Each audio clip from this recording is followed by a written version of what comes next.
University మంచి భవిష్యత్తు కోసం తెలుగు విద్యార్థులు ఇష్టపడే యూనివర్సిటీ. కాల్ 9059052378 9059052379. మనతో పాటుగా ఉన్నారు సీనియర్ జర్నలిస్ట్ అండ్ ఎక్స్-ఎమ్మెల్యే చంటి క్రాంతి కిరణ్ గారు. క్రాంతి గారు నమస్తే అండి. మావోయిస్టులని ఇంటర్వ్యూలు తీసుకున్నారు, శాంతి చర్చల్లో కీలకమైనటువంటి పాత్ర పోషించారు అండ్ ఛత్తీస్గఢ్ దాకా, ఒడిశా అడవుల దాకా, దండకారణ్యం దాకా వెళ్ళి వాళ్ళ ఇంటర్వ్యూలు మీరు తీసుకొని వచ్చారు. ఆల్మోస్ట్ ఒక 2 దశాబ్దాల క్రితం వరకు ఇది జరిగింది. ఇప్పుడు జరుగుతున్నటువంటి ఇన్సిడెంట్స్, ఇప్పుడున్నటువంటి సిచ్యువేషన్ ఎలా ఉంది అసలు? ఈ జనవరి నుంచే దాదాపు 100 మంది దాకా చనిపోయింటారు. ఇంతకుముందు కనీసం మీడియా అక్కడ పోయి కవర్ చేసేది.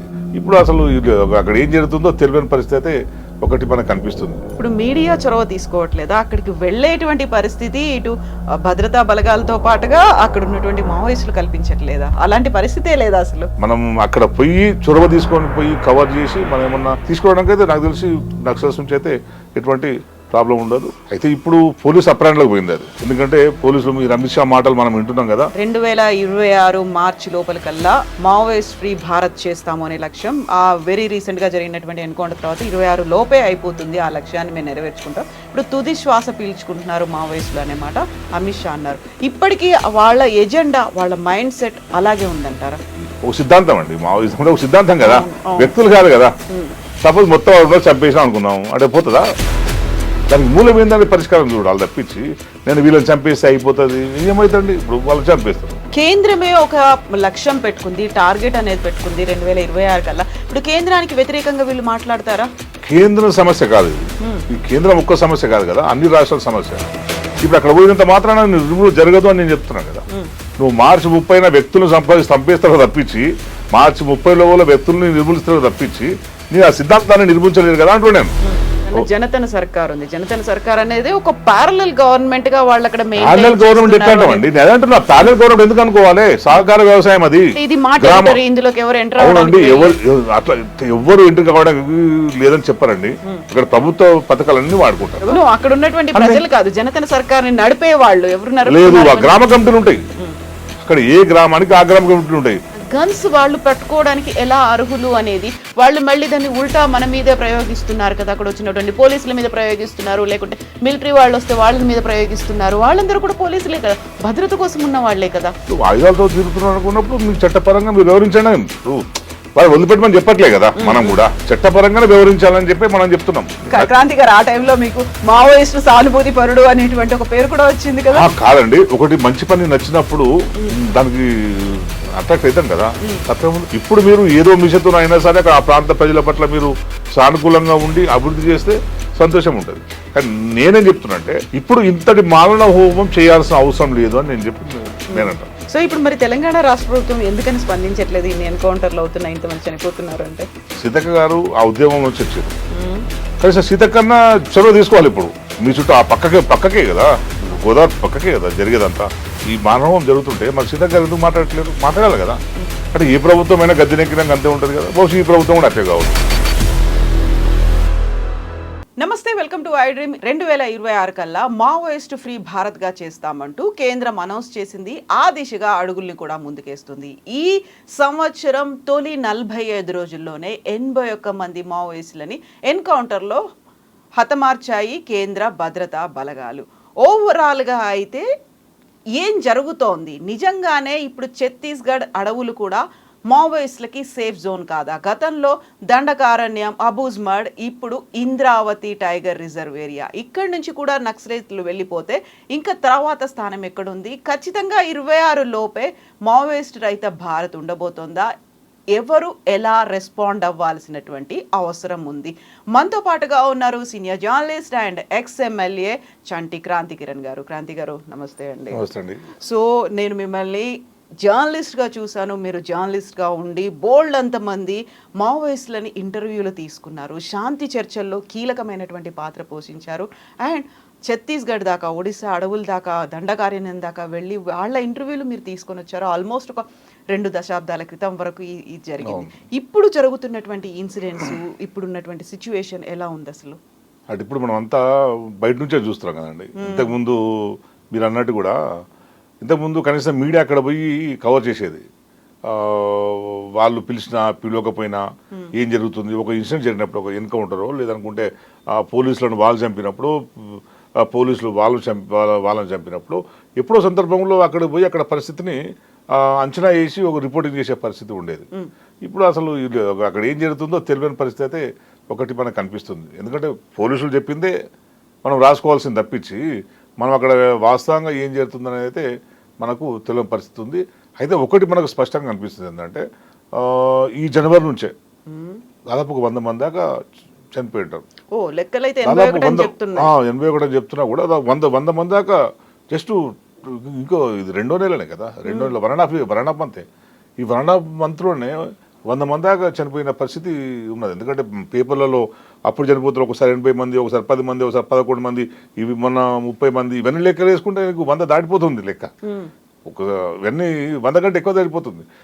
సో మనం అక్కడ ఏం జరుగుతుంది అనేది మాత్రం ఎవరు అంచనా వేయలేరు. మనం ఒకటేంటంటే అది కూడా ఒక మన ప్రాంతమే కదా, అక్కడ ఉంటున్న వాళ్ళు కూడా మన ప్రజలే కదా, అక్కడ ఆదివాసీ ప్రజల జీవనం అక్కడనే ఉంటుంది.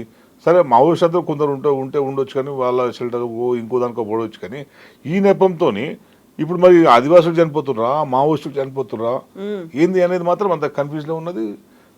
మీడియానే దాన్ని బయట పెట్టాల్సిన బాధ్యత అవసరం మీడియాకే ఉంటుంది, బాధ్యత మీడియాది అనుకుంటాను. ఎందుకంటే అప్పుడు మనం పోతుంటే పోయి తీసుకోవాల్సి, కానీ ఇప్పుడు ఆ మీడియా కూడా అటువంటి చొరవ తీసుకున్నట్టయితే కనిపిస్తలేదు. మెయిన్ స్ట్రీమ్ మీడియా అసలుకే మొత్తం సైడ్ అయిపోయింది. అంతో ఇంతే మనం చూస్తే మనము అక్కడిక్కడ కొన్ని వీడియోలు ఏమైనా వస్తే సోషల్ మీడియాల నుంచే మన ఒక జర్నలిస్ట్ మిత్రుడిని చంపేసింది చూడండి. సో అతను కూడా బహుశా సోషల్ మీడియాలోనే అన్ని దాన్ని పోస్ట్ చేస్తున్నాడు. సో సోషల్ మీడియాను అంతో ఇంత కొంచెం యాక్టివ్గా అక్కడ ఏం జరుగుతుందో బయటపడుతుందో తప్పించి మొత్తం మెయిన్ స్ట్రీమ్ మీడియా మొత్తం అసలు దండకారణ్యంలో ఏం జరుగుతుందనే విషయాన్ని మొత్తం వైండప్ చేసుకున్నట్టే మనకైతే అనిపిస్తుంది. సో అందుకే ఇక్కడ ఏం చేస్తాం కరెక్టే చెప్పలేము మనం. ఇప్పుడు మీడియా చొరవ తీసుకోవట్లేదా? అక్కడికి వెళ్ళేటువంటి పరిస్థితి ఇటు భద్రతా బలగాలతో పాటుగా అక్కడ ఉన్నటువంటి మావోయిస్టులు కల్పించట్లేదా? అలాంటి పరిస్థితే లేదా అసలు? అట్లా ఉండదండి. నేను అంటే రెండు రకాలుగా ఉంటుంది. ఒకటి ఏంది, నేను చాలాసార్లు లోపల పోయినాను, కొన్ని 10ల సంఖ్యలో పోయినాను నేను. ఎందుకంటే నేను ఒరిస్సా పోయినాను, నేను ఛత్తీస్గఢ్ పోయినాను, ఎంపీ వరకు కూడా కొన్ని సందర్భాల్లో పోయినాను. ఎట్లుంటుందంటే మనం మన కాన్సెప్ట్ మనం స్టోరీ అనుకున్నాం అనుకోండి, మనం పోయి స్టోరీ చేసుకోవచ్చు, ఏముంటుంది, ఏం ప్రాబ్లం ఉండదు. నేను ఒక ఇన్సిడెంట్ చెప్తాను. ఆర్కే కొడుకు ఎన్కౌంటర్ జరిగిందండి. ఆర్కే కొడుకు ఎన్కౌంటర్ జరిగిన తర్వాత చాలా పెద్ద ఇన్సిడెంట్. ఎందుకంటే ఆర్కే కొడుకు ధనంలో పోయిందన్న విషయం ప్రపంచం తెలియదు. ఎందుకంటే ఆర్కే పార్టీలో ఉన్నాడు, ఆర్కే కొడుకు కూడా పార్టీలో ఉన్నాడు, తండ్రి ముందే కొడుకు చనిపోయిండు అని ఒక హృదయ విదారకరమైన పరిస్థితి కదా. సో దాన్ని స్టోరీ చేద్దామనే యాంగిల్లో నేను పోయినాను. అంటే వాళ్ళతో కాంటాక్ట్ లేదు. పోయిన తర్వాత ఫారెస్ట్లోకి పోతే వాళ్ళు అనుమానిస్తారు మనల్ని. అక్కడ నక్సలైట్ కాదు, అక్కడ ప్రజలు అనుమానిస్తారు. ఎందుకంటే అక్కడ ఉన్న వీర వాళ్ళు ఎవరైనా వచ్చినారేమో ఏంది అనే వాళ్ళకు ఆందోళన ఉంటుంది. పోలీసులు వచ్చినరా, లేదనుకుంటే స్మగ్లర్స్ వచ్చినరా, ఎందుకు వచ్చినారు ఫారెస్ట్లోకి అని, బయట నుంచి ఎవరు వచ్చినారు అనేది వాళ్ళు అన్నీ చెక్ చేసుకుంటారు.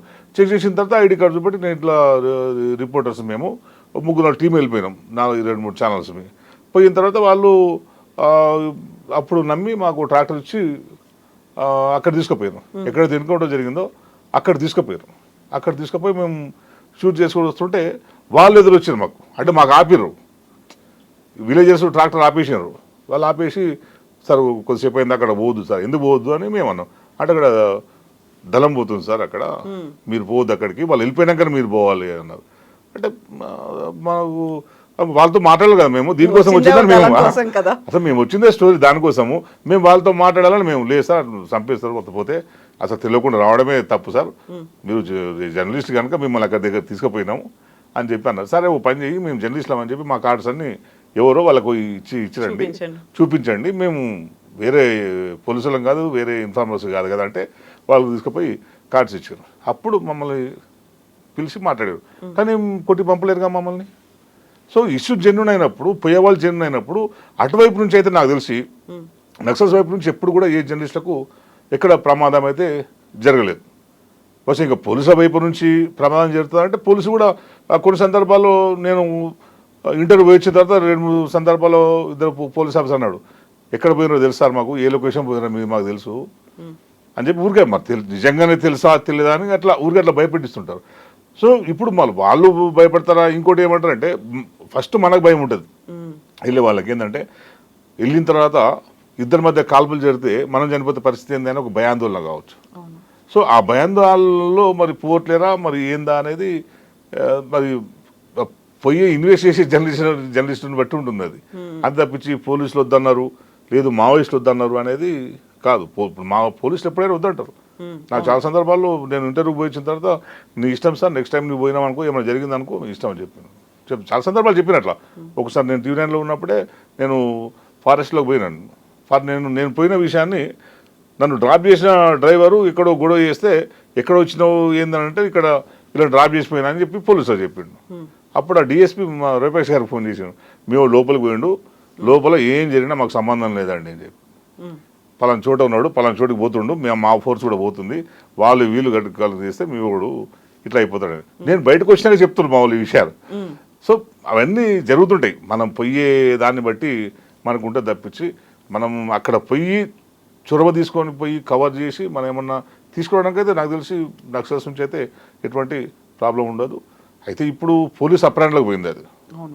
ఎందుకంటే పోలీసులు మీరు అమిత్ షా మాటలు మనం వింటున్నాం కదా, వాళ్ళని నిర్మూలిస్తాము, మార్చి నెల మొత్తం టార్గెట్ పెట్టారు. సో ఇప్పుడు అక్కడ ఏం జరుగుతుంది అనే విషయాన్ని కనుక మీడియా బయట పెడితే వాళ్ళ ప్రాబ్లం అయితే కదా. సో ఇప్పుడు మీడియాను మాత్రం అలో చేయకపోవచ్చు. ఎందుకంటే ఇంతకుముందు వరకు పోలీస్ క్యాంపులు తక్కువ ఉండేవి, దండకారణ్యంలోకి వాళ్ళు అడుగుపెట్టడం అనేది సాధ్యం కాదు. ఇప్పుడు దాదాపు 3 కిలోమీటర్లకు 2 కిలోమీటర్లకు ఒక దగ్గర క్యాంపులు ఏర్పాటు చేసుకున్నట్ట పోలీసులు. సో వాళ్ళు వాస్తవాన్ని బయటకు ఇస్తే కనుక బయట సమాజం తెలుస్తుంది, ఎంతమంది చనిపోయింది నక్సలైట్లా ఆదివాసీలా అనే విషయాన్ని బయటికి తెలిస్తే సమాజంలో బాగా గొడవ అవుతుంది అనే ఒక దాంతో వాళ్ళు మీడియాను కూడా అలో చేయకపోవచ్చు. మన ఒక మిత్రుడు అక్కడ పోయి రిపోర్టింగ్ చేసిన తర్వాత నేను అడిగినాను, లోపలికి వెళ్ళిందా అని. లేదు సార్, పోలీసులు లోపలికి వద్దన్నారు. సో లోపలికి అలో చేస్తే కదా మరి ఏం జరుగుతుందో తెలిసేది. సో ఇప్పుడు వాళ్ళ విషయాలు బయటకు తీసుకొస్తే బాగుంటుంది. వాళ్ళ వర్షన్ ఎట్లా ఉందనుకుంటున్నారు? ఇప్పుడైతే చాలా క్లియర్గా ఒక ఎజెండా 2026 మార్చి లోపలికల్లా మావోయిస్ట్ ఫ్రీ భారత్ చేస్తాము అనే లక్ష్యం. ఆ వెరీ రీసెంట్గా జరిగినటువంటి ఎన్కౌంటర్ తర్వాత 26 లోపే అయిపోతుంది, ఆ లక్ష్యాన్ని మేము నెరవేర్చుకుంటాం. ఇప్పుడు తుది శ్వాస పీల్చుకుంటున్నారు మావోయిస్టులు అనే మాట అమిత్ షా అన్నారు. నిజంగా అటువైపు నుంచి వర్షన్ ఏమై ఉంటుంది? ఎందుకంటే మీరు వెళ్ళిన దగ్గరికి ఇప్పటికీ ఆల్మోస్ట్ ఒక 2 decades అవుతోంది కాబట్టి, సో అక్కడ నెంబర్ తగ్గిపోయి ఉంటుందా, లేకపోతే వాళ్ళ నుంచి ప్రెషర్ వస్తుందా, లేకుంటే మధ్యలో మీరు అన్నట్టుగా ఇన్ఫార్మర్లో వీళ్ళందరూ తయారయ్యారా? ఇప్పటికీ వాళ్ళ ఎజెండా, వాళ్ళ మైండ్ సెట్ అలాగే ఉందంటారా? అంటే వాళ్ళ ఆలోచన విధానం అట్టే ఉంటుంది కదండి. నువ్వు వాళ్ళు పోలీసులు వచ్చిందని చెప్పి మొత్తం ఐడియాలజీని వాళ్ళ ఆలోచన విధానాన్ని మార్చుకొని పోలీసులకు సరెండర్ అయ్యే పరిస్థితి అయితే ఉండదు కదా. సో వాళ్ళ ఆలోచన విధానం అట్లా ఉంది కనుకనే ఇంకా అంతో ఇంతో అక్కడ వాళ్ళు సస్టైన్ అవ్వగలుగుతారు. ప్రభుత్వం వాళ్ళని సీరియస్గా తీసుకుంటుందనే మనం అనుకోవచ్చు. అంటే ఇంకొకటి మీరు అన్నట్టు కూడా అమిత్ షా చెప్పినట్టు కూడా నువ్వు అది ఒక సిద్ధాంతం అండి. మావోయిజం ఒక సిద్ధాంతం కదా, వ్యక్తులు కాదు కదా. సపోజ్ మొత్తం వాడు చంపేసినా అనుకుందాం అంటే పోతుందా? ఇంకో దగ్గర వస్తుంది. ఇప్పుడు నీకు నక్సల్బరీలో బయలుదేరింది, నక్సల్బరీ నుంచి వచ్చి శ్రీకాకుళంలో నిర్బంధంతో తెలంగాణకు వచ్చింది, తెలంగాణ నుంచి ఆంధ్ర మొత్తం మళ్ళీ విస్తరించింది, ఇప్పుడు మొత్తం దండకారణ్యం పోయింది, కలకత్తా దాకా పోయింది మళ్ళీ. సో అది ఒక్కో దగ్గర నుంచి ఇంకో దగ్గరికి ఎక్కడో దగ్గర మొదలవుతుంది అది. దాన్ని అందుకే మూలాల్ని దానికి మూలం ఏందని పరిష్కారం చూడాలి తప్పించి నేను వీళ్ళని చంపేస్తే అయిపోతుంది ఏమవుతుంది. ఇప్పుడు వాళ్ళు చంపేస్తారు, మొన్న 30 మంది చనిపోయారు, ఇంకో దగ్గర 40 మంది చెప్తారు, రేపు ఇంకో 50 మంది చెప్తారు అనుకుందాం. సరే మార్చి 30 లోపల మొత్తం అందరినీ ఫారెస్ట్లో ఉన్న చంపేస్తారు అనుకుందాం. అంటే ఆ సిద్ధాంతం చనిపోదు కదా అంటున్నాను నేను. సిద్ధాంతం వాళ్ళైతే నమ్మినరు ఈ సమాజం ఎట్లా మారుతుందో వాళ్ళు అది కూడా రాజకీయ స్వేచ్ఛ కదా.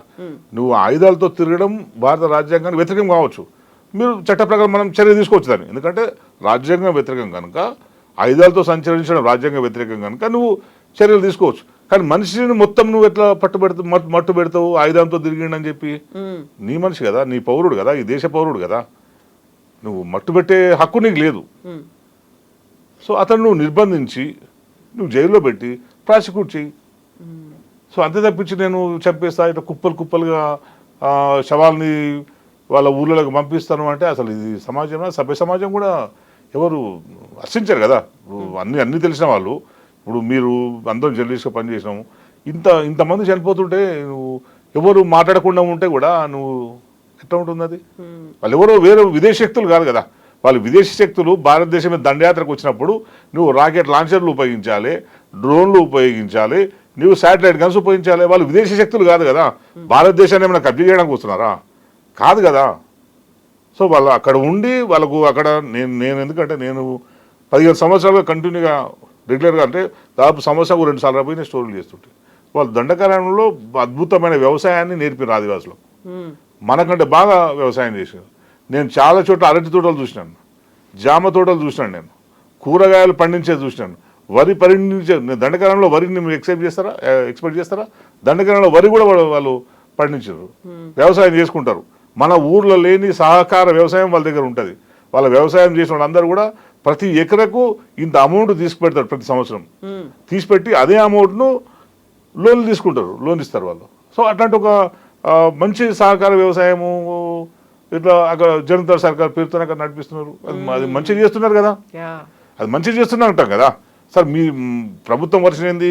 వాళ్ళు తుపాకులు పట్టుకున్నారు, తుపాకులు పట్టుకుని తిరుగుతున్నారు, అది వేరే రకం మీరు హ్యాండిల్ చేసుకోండి. కానీ అక్కడ ప్రజలకైతే వీళ్ళు మంచిగా చేసినట్టు కదా. ఇప్పుడు మీరు అన్న జనతన సర్కార్ ఉంది, జనతన సర్కార్ అనేది ఒక ప్యారలల్ గవర్నమెంట్ గా వాళ్ళు అక్కడ ప్యారలల్ గవర్నమెంట్ ఎట్లా అంటామండి? నేను అదంటున్నా, ప్యారలల్ గవర్నమెంట్ ఎందుకు అనుకోవాలి? సహకార వ్యవసాయం అది. నువ్వు ప్యారలల్ గవర్నమెంట్ అంటే ఎట్లుంటుంది? సహకార వ్యవసాయం. అవునండి, అట్లా ఎవరు ఎంట్రీ కావడానికి లేదని చెప్పారండి. అక్కడ ప్రభుత్వ పథకాలన్నీ వాడుకుంటారు. అక్కడ గవర్నమెంట్ లైటింగ్ ప్రభుత్వ పాఠశాలలు ఉంటాయి. ఆడ నీకు కరెంటు ప్రభుత్వమే కదా. అక్కడ ఉన్నటువంటి ప్రజలు కాదు, జనతన సర్కార్ని నడిపే వాళ్ళు ఎవరు లేదు, గ్రామ కమిటీలు ఉంటాయి. అక్కడ ఏ గ్రామానికి ఆ గ్రామ కమిటీలు ఉంటాయి. ఇప్పుడు మనకు నిజామాబాద్ జిల్లాలో గ్రామ వికాస కమిటీలు ఉన్నాయి కదా, గ్రామాభివృద్ధి కమిటీలు. మరి ఇప్పుడు ఇక్కడ ఎందుకున్నాయి? ఇక్కడ ఎందుకున్నాయండి? నిజామాబాద్ జిల్లాలో ఆర్మూర్ ఏరియాలో ఇప్పటికీ గ్రామాభివృద్ధి కమిటీలు ఉన్నాయి. అక్కడ కూడా గ్రామాభివృద్ధి కమిటీలు ఉన్నాయి. ఇక్కడ గ్రామ అభివృద్ధి కమిటీ చెప్పిందే ఫైనల్ కాదు. ఇక్కడ కూడా సర్పంచ్ ఫైనల్ కాదు, గ్రామాభివృద్ధి కమిటీ ఏం చెప్తే అదే ఫైనల్. అక్కడ కూడా అదే కమిటీ.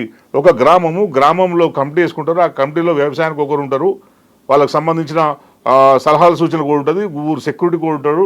అట్లా ఏమైనా గొడవలు పంచాయతీలు వస్తే ఎవరు చెప్పాలి? పెద్ద మనుషులు ఒక 4-5 మంది పెద్ద మనుషులు పెట్టుకుని వాళ్ళు గ్రామ పరిపాలన నడుస్తుంటుంది అక్కడ. అది ఒక ఆదర్శవంతమైన పాలన తీసుకోకుండా అదొక సమాంతరమైన పాలన చేస్తున్నారు అని వాళ్ళ మీద దుష్ప్రచారం చేసి, ఆ సమాంతర పాలన మనం అనుకుంటే దాన్ని ఒక రోల్ మోడల్ తీసుకొని మనం కూడా చేసుకోవచ్చు కదా. వాళ్ళు చేసిన తప్పు కాదు కదా, వాళ్ళని తప్పే కాదు కదా.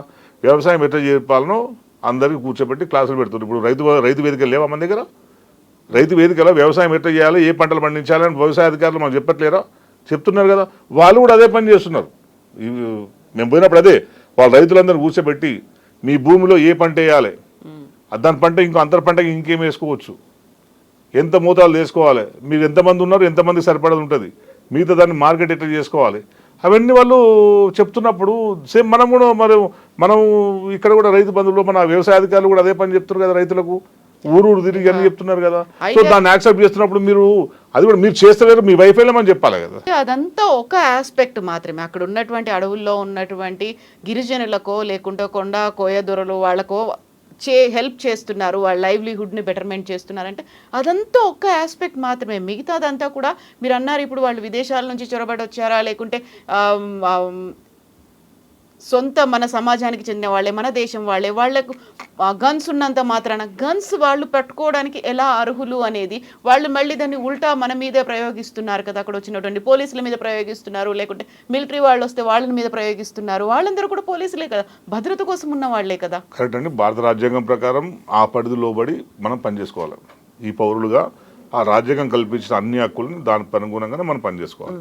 ఇప్పుడు ఆయుధాలతో తిరుగుతున్నారు అనుకున్నప్పుడు మీకు చట్టపరంగా మీరు వివరించండి. ఇప్పుడు వాళ్ళు వదిలిపెట్టమని చెప్పట్లే కదా మనం కూడా. వాళ్ళు ఆయుధాలు తిరగనియండి అనేమి మనం చెప్పట్లేదు, చట్టపరంగానే వివరించాలని చెప్పి మనం చెప్తున్నాం. ఇప్పుడు వాళ్ళు ఆయుధాలు పట్టుకొని తిరిగినా కూడా ఎక్కడన్నా ఆదివాసులకు ఎవరైనా కంప్లైంట్ చేసిరా, మమ్మల్ని బెదిరిస్తున్నారు, తుపాకులతో బెదిరిస్తున్నారు, మాకన్నా బెదిరించారని ఎవరైనా కంప్లైంట్ చేసిరా, మమ్మల్ని ఇక్కడ వచ్చి పారిపోమని చెప్తున్నారు అని చెప్పి ఎవరికైనా చెప్పారు? అటువంటి సంఘటనలు ఏం లేవు కదా. కాకుంటే చెప్తున్నారు వాళ్ళకి కావాల్సినటువంటి అభివృద్ధి, విద్య, వైద్యం అందకుండా చేస్తున్నారు. వీళ్ళంటూ ఒక పోలీసులు రాకుండా లేకుంటే అక్కడికి అభివృద్ధి రాకుండా, రోడ్లు రాకుండా, విద్యుత్ రాకుండా. కవిత గారు, నేను అబ్జర్వ్ చేసింది ప్రభుత్వం చేయని పనిని వాళ్ళు చేస్తున్నారు అక్కడ. కాకపోతే విద్యుత్ ప్రభుత్వం కావచ్చు, చేయని వైద్యం అనేది ఎలా ఇవ్వగలుగుతారు? అసలు ఎవరు ఇచ్చిరండి? ప్రభుత్వం ఇస్తుందా వాళ్ళకి వైద్యము? అందుకోసం అదే చెప్తున్నా నేను. వీళ్ళ దగ్గర ఇక్కడ వీళ్ళు రిక్రూట్ అయిన వాళ్ళు, వీళ్ళు మావోయిస్ట్ పార్టీ రిక్రూట్ అయిన వాళ్ళు, డాక్టర్స్ చదివిన వాళ్ళు కూడా ఉన్నారు. వీళ్ళు పోయిన తర్వాత వాళ్ళకి వైద్యం నేర్పారు. మూఢనమ్మకాలు ఉండేటోళ్ళు వాళ్ళు. మూఢనమ్మకాల నుంచి బయటికి తీసుకొచ్చి వీళ్ళే మందులు తీసుకుపోయి ఇక్కడ నుంచి వేరే వేరే పట్టణాల నుంచి మందులు తీసుకుపోయి వాళ్ళని కొందరికి ట్రైనింగ్ ఇచ్చి ఈ దోశ ఈ మంది ఇవ్వాలి, ఇంజక్షన్ ఇట్లా ఇవ్వాలని చెప్పి నేర్పి వాళ్ళకి వైద్యాన్ని నేర్పించిందే మావోయిస్టులు అండి. ఇంకా నువ్వు వైద్యం ప్రభుత్వం ఎక్కడ ఇచ్చింది? ప్రభుత్వం వైద్యం ఇస్తే మావోయిస్టులు దండకాలను ఎందుకు ఉంటారు? అసలు ఉండకూడదు కదా. విద్య లేదు, వైద్యం లేదు. నేను చెప్తున్న పాఠశాలలు, ఆశ్రమ పాఠశాలలు, అద్భుతమైన ఆశ్రమ పాఠశాలలు. మేము పోయినప్పుడు వాళ్ళ సిలబస్ కూడా ఆ అంటే అమ్మ, వాళ్ళ ఆ అంటే అడవి. నువ్వు ఆ అంటే మనం అమ్మనే అంటాం, వాళ్ళు ఆ అంటే అమ్మ అంటారు. వాళ్ళు ఆ అంటే అడవి అంటారు వాళ్ళు. సో ఇట్లా చాలా రకాలు. నేను 4-5 సంవత్సరాలు అయింది కనుక నాకు గుర్తులేదు. ఆ సిలబస్ బుక్ చూసి నేను అసలు చాలా ఇదైపోయినా. నేను ఆ స్కూలు, ఆ పాఠశాల కాలబెట్టారు పోలీసులు. నేను ఆ కవరేజ్ కోసం పోయినాను. ఎగ్జాక్ట్లీ. ఇప్పుడు వాళ్ళెవరో చేసే బదులు ప్రభుత్వం తరఫున ప్రజలు ఎన్నుకున్న వాళ్ళం మేమున్నాము, మేము ఆ డెవలప్మెంట్ చేస్తాము, మీరు తుపాకీ పట్టుకొని బెదిరించి వాళ్ళని లొంగ తీసుకొని వాళ్ళకు మీరేదో మంచి చేస్తలేరనే కదా ప్రభుత్వం చేయడంలో. అదే ఉద్దేశం అంటే అదే ప్రభుత్వం చేయడం విఫలమైంది కనుక వాళ్ళు వచ్చింది. ఇప్పుడు చేస్తారంటే చెయ్యాలి కదా, మంచిదే, సంతోషం. ఇప్పుడు చేస్తారంటే చెయ్యాలి, ఎవరు దంటలేం కదా, సంతోషం కదా. ప్రజలందరూ కోరుకునేది అందరికి విద్య, వైద్యం అందరికి రావాలి, అందాల్సిందే కదా. అవును, సంక్షేమం అందరికి అందాల్సిందే కదా. కానీ అందుతలేదు కనుకనే ఆ సంక్షేమాన్ని వాళ్ళు అందించారు. స్వయం కృషితోనే వాళ్ళ సంక్షేమాన్ని వాళ్ళు చేసుకోవడం మొదలుపెట్టారు. వాళ్ళు మొదలుపెట్టిన తర్వాత ఇప్పుడు వీళ్ళు అలర్ట్ అయ్యారు. అరే వాళ్ళు చేస్తున్నారు, మేమెందుకు చేయలేము, వాళ్ళు చేస్తున్నారు కనుక వాళ్ళకి హీరోలు అయిపోయారు. అంతే కదా. ఇప్పుడు నక్సలైట్ మావోయిస్టులు పోయి దండకారణలకు పోయి వాళ్ళ వ్యవసాయం నేర్పిర్రు, విద్య నేర్పిస్తున్నారు, వైద్యం ఎట్లా చేసుకోవాలి నేర్పించారు.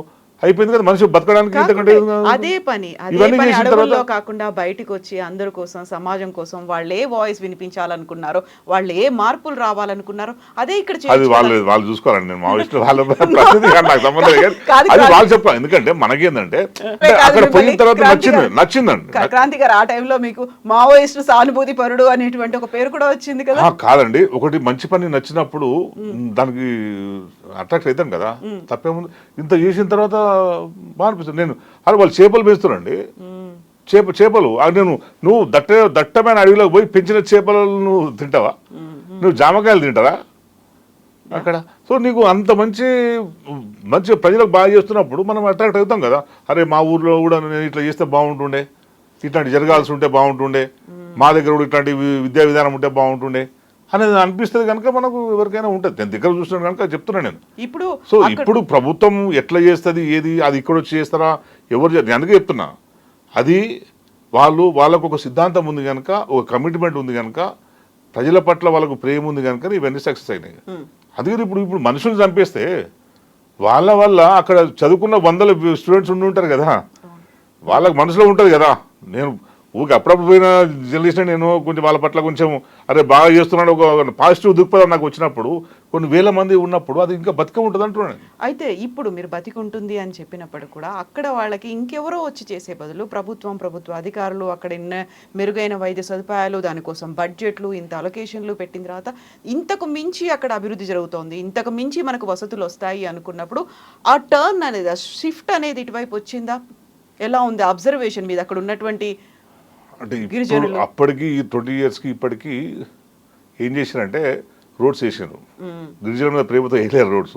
అప్పుడు వేయలేరు. నక్సలైట్లు ఎక్కువ వచ్చినారు, నక్సలైట్లు ఎక్కువైపోతున్నారు. వాళ్ళ దగ్గర పోవడానికి దట్టమైన అడవే ఉంటుంది, రోడ్స్ లేవని చెప్పి వాళ్ళ కోసం రోడ్స్ వేసారు. ఇప్పుడు వీళ్ళు వచ్చిన తర్వాత కొంతమంది రిక్రూట్ చేసుకొని పిల్లలకి పోలీసు ఉద్యోగాలు ఇస్తున్నారు. ఆదివాసీ పిల్లలకి వేరే ఉద్యోగాలు ఏమి ఇస్తలేదు, పోలీసు ఉద్యోగాలు ఇస్తున్నారు.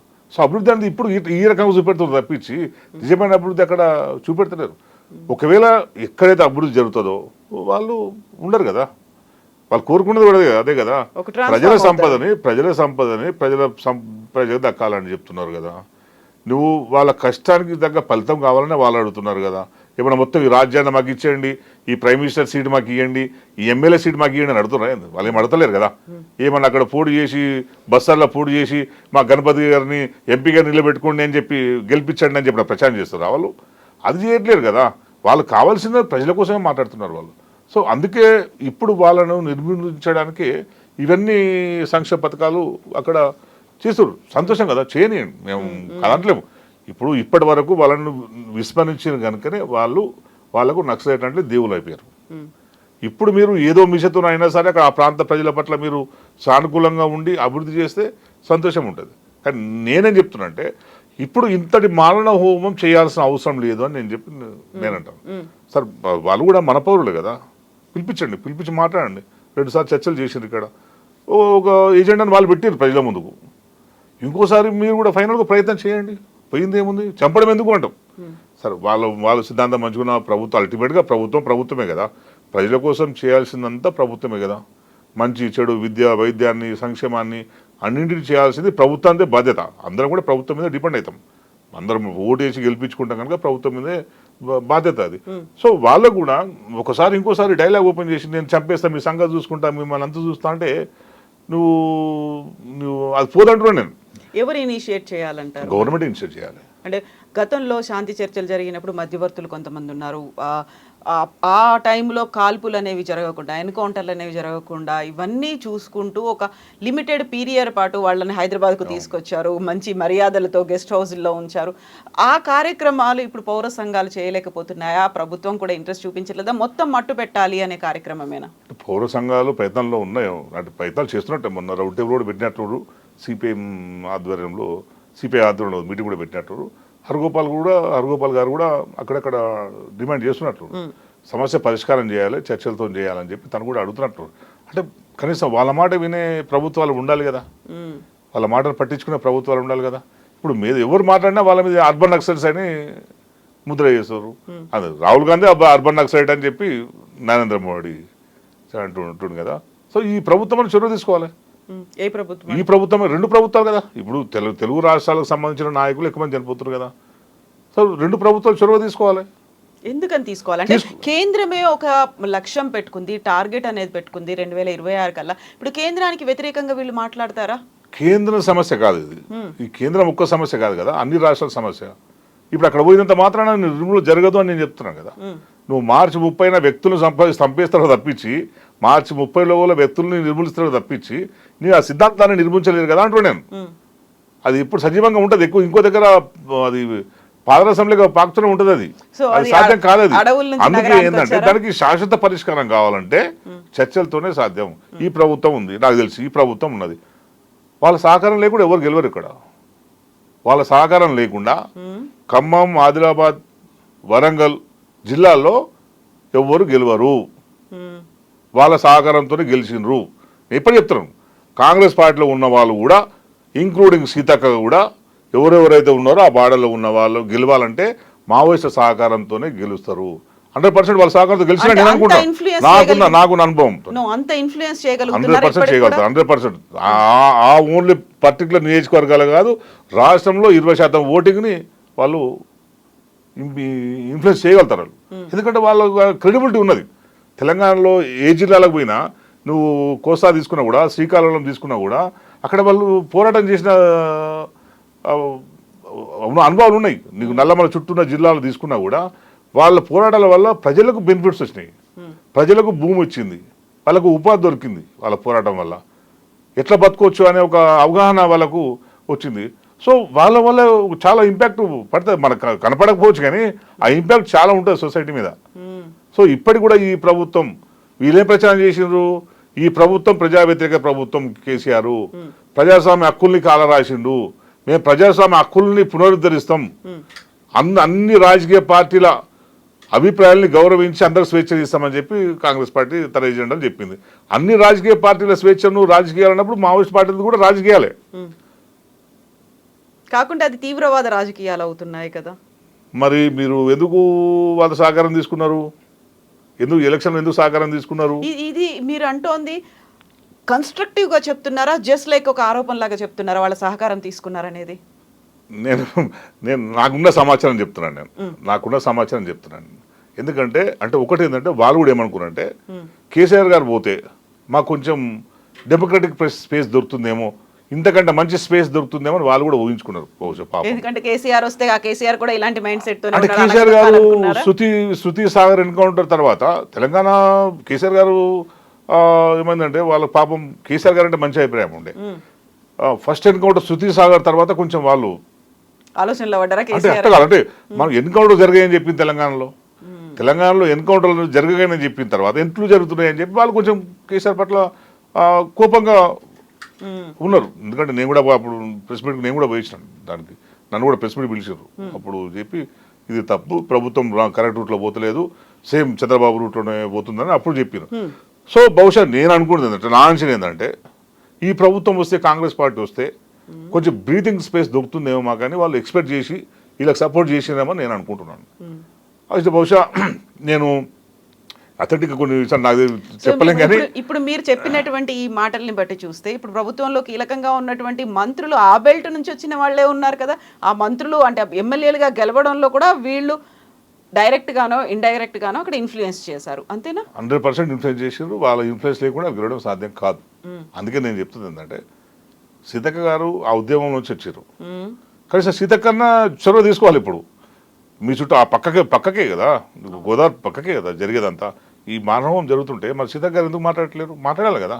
సరే వదిలిపెట్టండి, ప్రభుత్వాన్ని సహకారం చేసినా లేదా ఒక మనిషిగా అండి, ఒక మనిషిగా తన ఆదివాసి బిడ్డ, నేను ఎక్కడో మా ఊరికి ఎక్కడో అదో దూరం, జస్ట్ నేను వాళ్ళని చూసి చదువుకొని పోయినందుకే, పాపం అడవికి 10 సార్లు పోయినందుకే ఆదివాసుల ప్రేమ బాగుంటుంది, వాళ్ళు అమాయకులు, అయ్యో పాపం ఇట్లా అయిపోతుందని మనమే నేను నాలంటే మాట్లాడుకుంటున్నప్పుడు మరి మీకు ఇంకెంత బాధ ఉండాలి?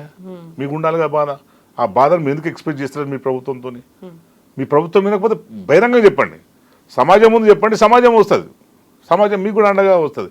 అట్లా చేస్తే మనం ఏమైనా ఈ మరణ కాండను మనం ఏమైనా ఆపగలుగుతాం. మనం నేను చెప్పేది అదే, మీరు మావోయిస్టులు జాతికి వ్యతిరేకంగా ఈ దేశ ద్రోహంగా పనిచేస్తున్నారు అన్నప్పుడు మీరు శిక్షించండి 100%. మేము దానికి ఏమో వంటలేము.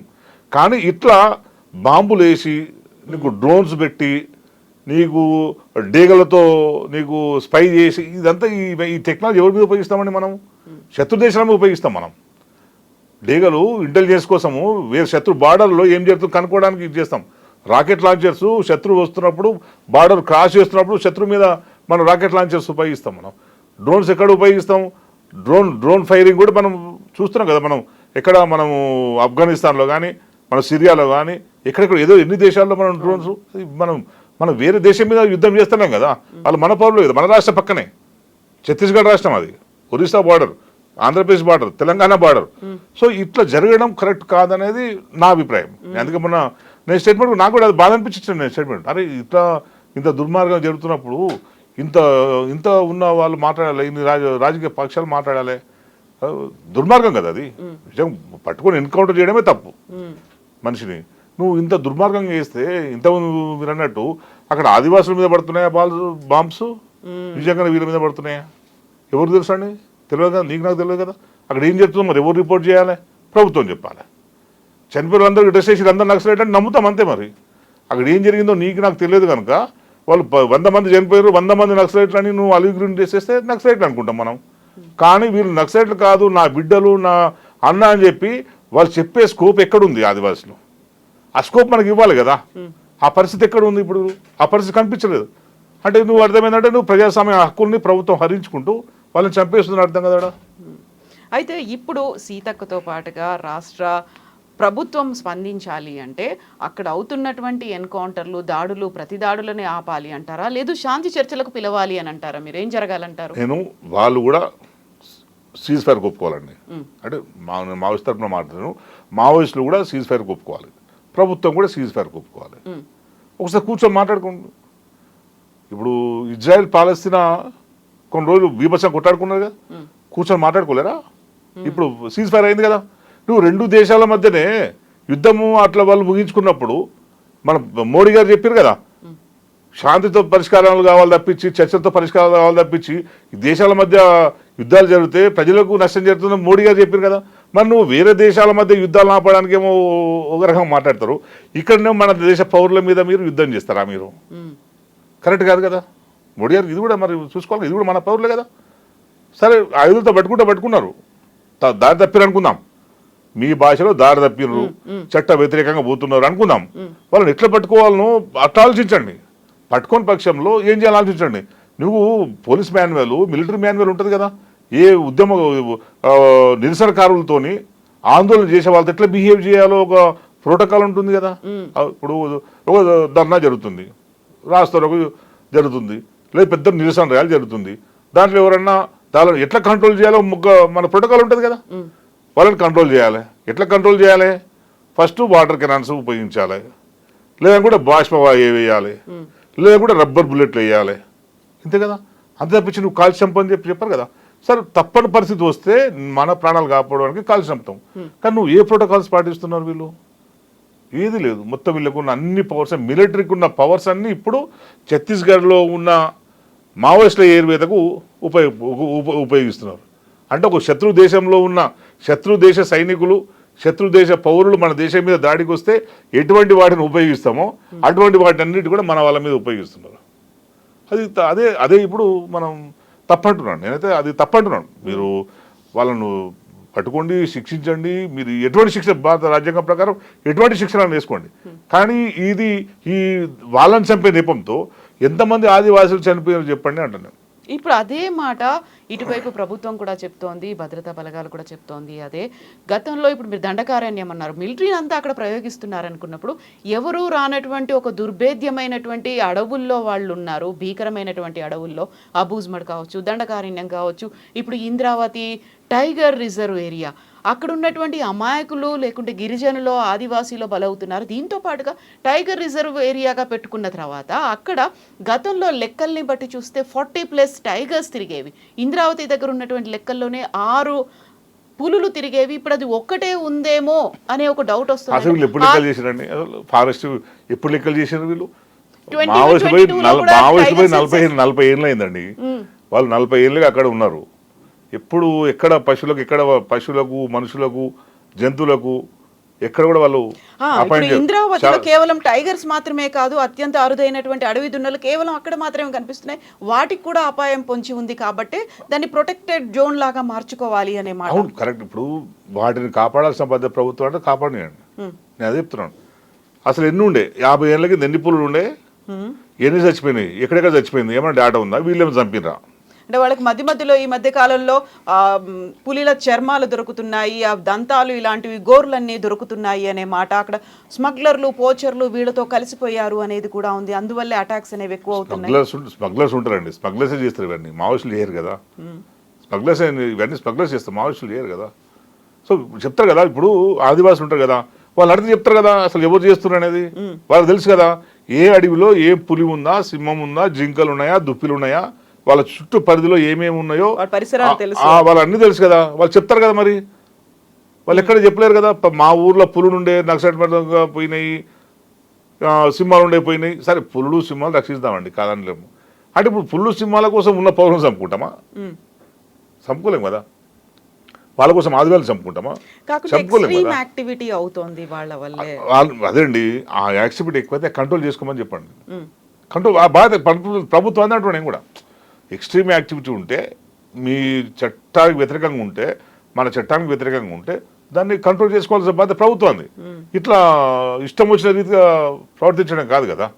ఇప్పుడు నువ్వు ఈ సభ్య సమాజంలో ఎన్ని ఎక్స్ట్రీమ్ యాక్టివిటీ జరుగుతలేదు, ఎన్ని జరుగుతలేవండి. నువ్వు పురుల గురించి సింహాల గురించి మనం మాట్లాడుతుంటే ప్రజల సంపద అంతా దోసుకొని పోతుంటే ఈ చూస్తున్నాం కదా, టెండర్ల పేరుతోని కమిషన్లు ఎక్సైజ్లు వేసుకొని ఇంత ప్రయాణం దోచుకుంటూ పోతుంటే ఇవన్నీ వదిలిపెట్టి కూడా పులి పోయింది, సింహం పోయింది, దానికి నక్సలైట్ కారణం వాళ్ళని నేను వేసేస్తాను అంటే అది కాదు కదా.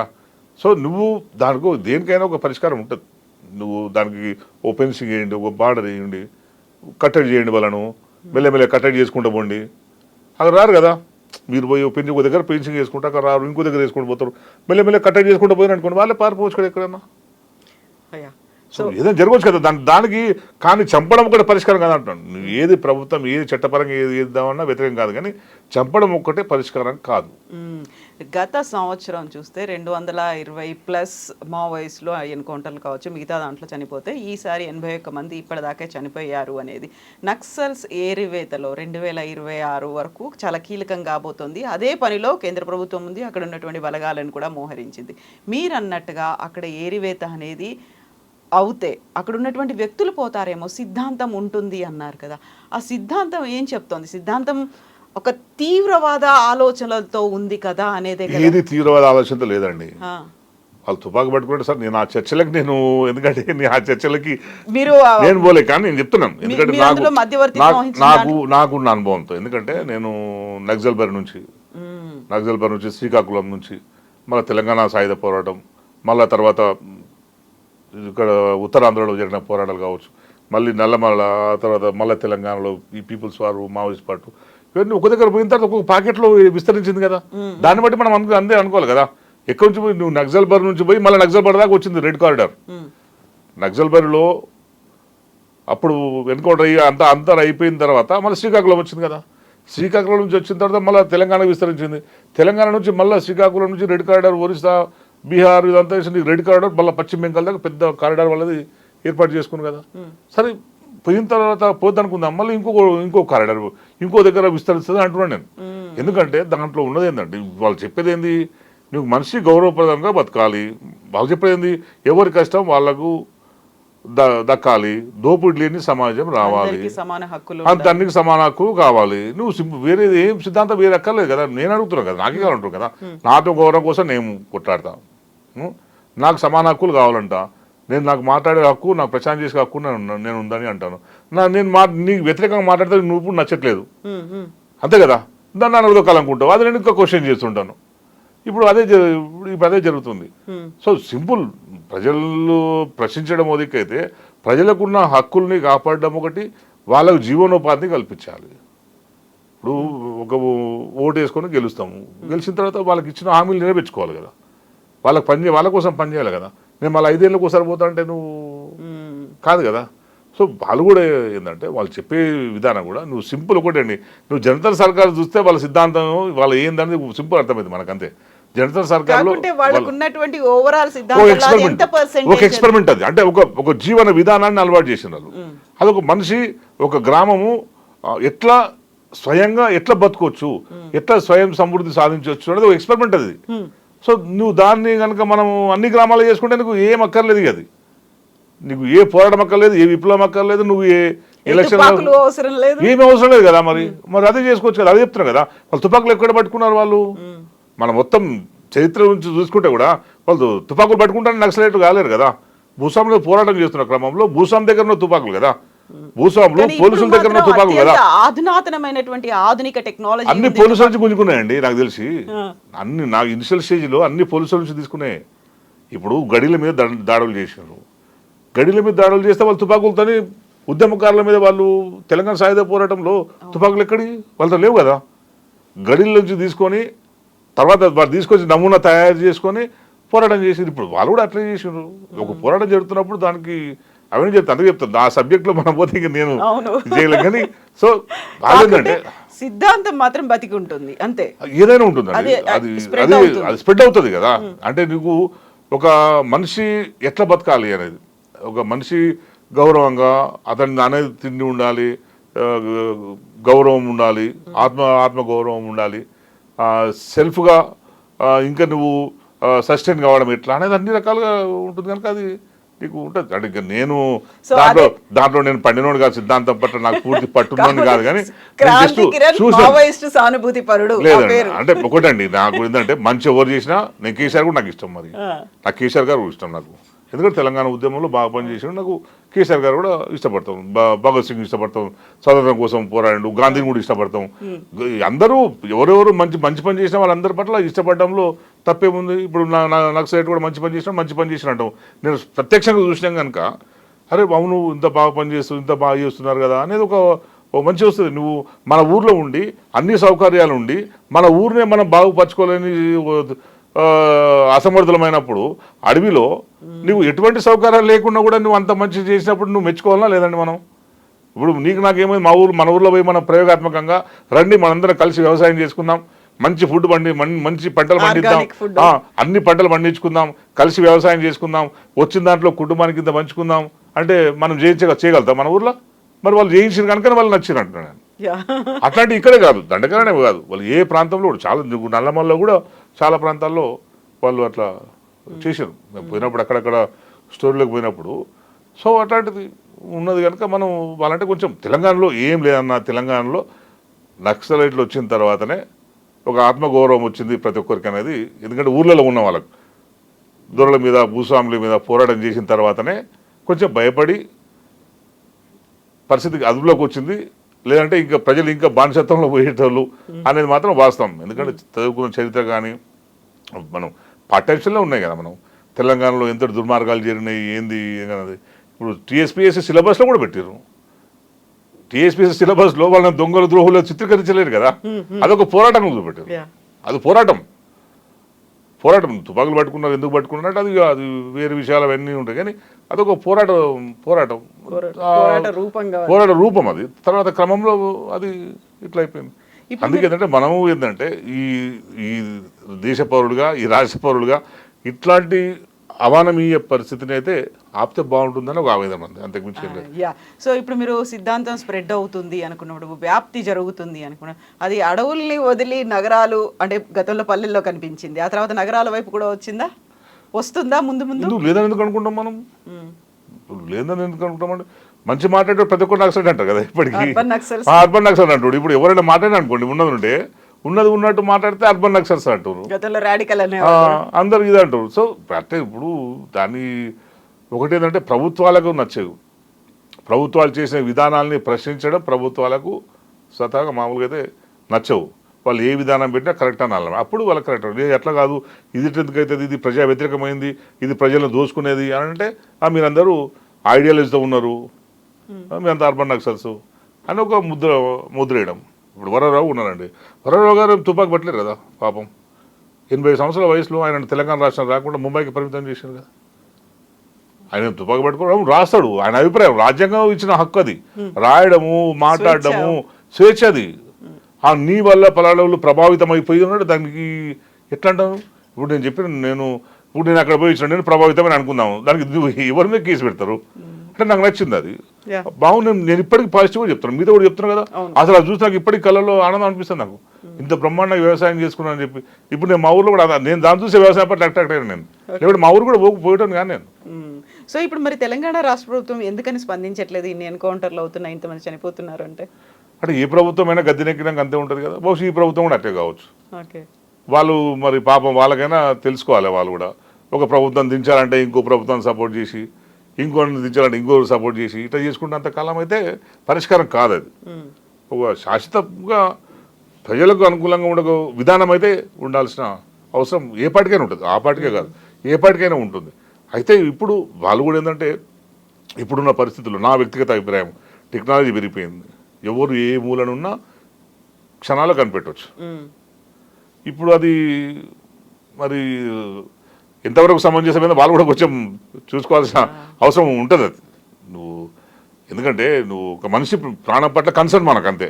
వాళ్ళు ఎవరో మా అన్నదమ్ములు లేరు, మా బంధువులు లేరు, నాకేం లేరు, కానీ ఓ మనుషుల పట్ల ఎందుకంటే కన్సర్న్ అంతే. అరే ఇట్లా ఉండే బాగుంటుందని తప్పించి వాళ్ళ వల్ల ఇంకా ఆదివాసులు ఇబ్బంది అవుతున్నారు, ఇంకా ఇవన్నీ ఉన్నాయి కదా. కొంచెం దాన్ని అందరూ కూడా చేసుకొని మన కొత్త ఫామ్లో ఉద్యోగం వస్తే బాగుంటుంది. బహుశా ప్రభుత్వం అందుకే చెప్తున్నా, ప్రభుత్వం చర్చలు చేసి వాళ్ళని ఒప్పించవచ్చు కదా అంటూ నేను. 10 ఏళ్ళు అయింది, 2004లో ప్రభుత్వం చెప్పే ప్రయత్నం చేసింది. అప్పుడు వాళ్ళు వినలేరు అనుకుందాం.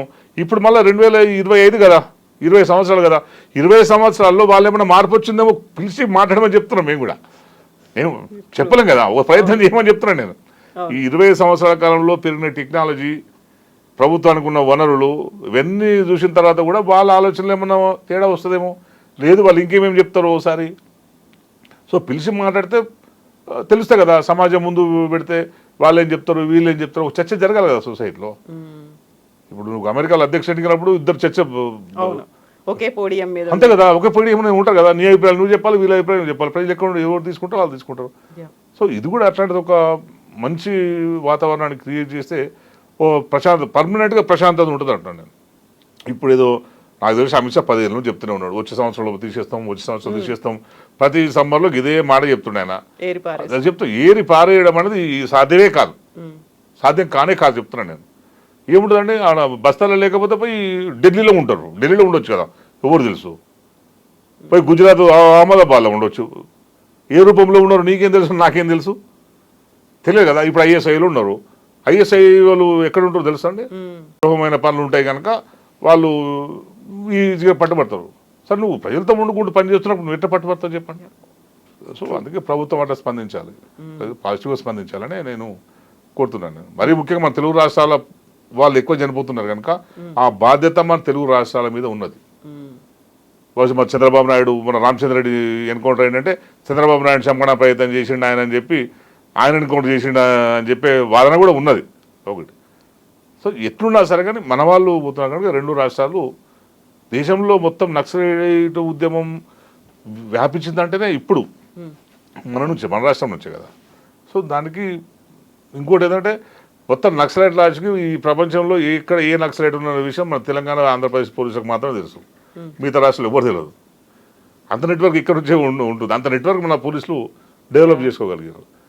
సో దానికి కూడా ఏంటంటే వాళ్ళకు అవకాశం ఇచ్చి మళ్ళీ చర్చలకు పిలిస్తే బాగుంటుంది అనేది. ఎస్ క్రాంతి గారు, థ్యాంక్ యూ సో మచ్ అండి. మళ్ళీ మనం థ్యాంక్ యూ అండి, థ్యాంక్ యూ.